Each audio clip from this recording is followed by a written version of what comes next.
আবারও চলে আসলাম একটা মিনি ব্লগ নিয়ে। তোমরা সবাই কেমন আছো? আশা করি ভালো আছো। আমিও খুব ভালো আছি তোমাদের ভালোবাসায়। আজকের ভিডিওটা সকাল থেকে শুরু করছি। সকাল থেকে যে কি রান্নাবান্না করলাম, কি করলাম সব কিছুই তোমাদের সাথে শেয়ার করব। তো ভিডিওটার সাথে থাকো।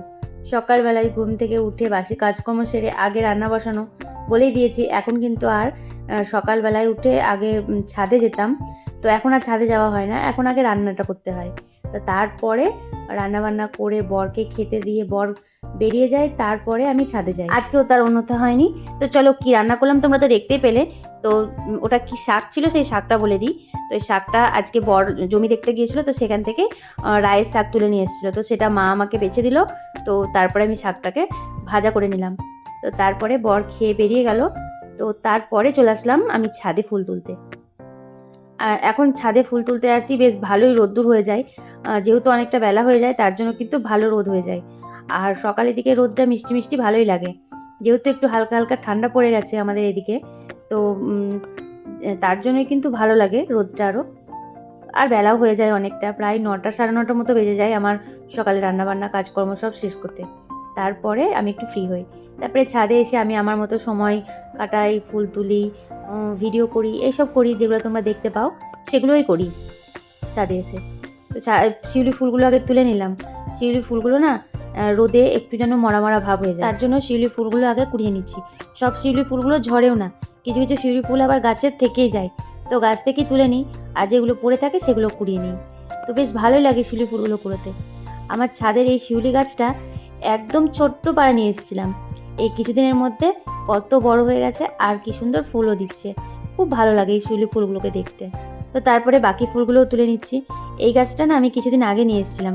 গাছটার হাল খুব খারাপ ছিল, কিন্তু এখন একটু সুস্থ হয়েছে। ফুলের কালারটা দেখো কত সুন্দর। এই ফুলটা না আমি আর একটু বড় চেয়েছিলাম, জানি না ফুলটা কি বড় হবে নাকি এই ছোটই থাকবে। তারপরে এখন যেহেতু ফ্রি আছি, একটু স্কিন কেয়ারও তো করতে হয়।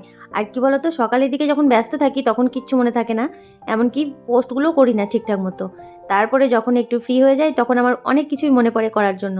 তো এখন যেমন মুখটাকে একটু ভালো করে ধুয়ে এখন একটু মুলতানি মাটি মেখে নিলাম। তো তারপরে দেখো মুখটা ধুয়ে স্নান করে চলে এসেছি, মুখটা কি সুন্দর গ্লো করছে। তো তারপরে দুপুরের খাওয়া দাওয়া করতে বসে পড়েছি। সবাই মিলে একসাথে দুপুরের খাওয়া দাওয়াটা সেরে নিলাম। দুপুরের খাওয়া দাওয়া করার পরে একটু ঘুমিয়েছিলাম। তো ঘুম থেকে উঠে চলে আসলাম বিকেলবেলায় ছাদে, যেটা আমি রোজ করে থাকি। রোজ কিন্তু বিকেলবেলায় ছাদে আসি আমার গাছগুলোকে দেখতে, কোন গাছটার জল লাগবে, কোন গাছটার খাবার লাগবে, সেটাই দেখতে আসি। হ্যাঁ, আর যে কাজটা করি সেটা হলো গাছের এই যে শুকনো পাতা, তারপরে শুকনো ফুল যেগুলো থাকে সেগুলো কিন্তু সব আমি এরকমভাবে তুলে তুলে ফেলে দিই। এগুলো যদি গাছ থেকে তুলে না ফেলি তাহলে কিন্তু গাছের এনার্জি কিছুটা হলেও নষ্ট হবে। তো গাছের এনার্জি যদি নষ্ট হয় তাহলে তো আর বেশি ফুল ফল পাওয়া যাবে না, তাই না বলো? আরে দাঁড়াও দাঁড়াও, যাচ্ছ কোথায়? বলেছি না সকাল থেকে রাত পর্যন্ত যা করব সব তোমাদের শেয়ার করব। এবার হলো রাতের পালা। আজকে রাতের বেলায় আলু, কলা আর বটবটি সব রকম দিয়ে একটা ভাজা করলাম, আর তার সাথে ছিল রুটি। তো রাতে এটাই আমাদের মেনু। ভাজাটাকে বসিয়ে দিয়েছি, ভাজাটা এখন লবণ আর হলুদ দিয়ে এবার ভালো করে ভেজে নেব। একটা কথা তোমাদের বলে রাখি, আমি কিন্তু খুব কম তেলে রান্না করার চেষ্টা করি, যতটা পারি কম তেলে রান্না করার চেষ্টা করি। চলো ভিডিওটা আর বড় করছি না, এবার এর থেকে বেশি বড় হয়ে গেলে তোমাদের আবার ভিডিওটা দেখতে কষ্ট হবে। এখন আসি, ভিডিওটা যদি ভালো লেগে থাকে অবশ্যই একটা লাইক আর একটা সাবস্ক্রাইব করে দিও। তো এখন আসি, টাটা।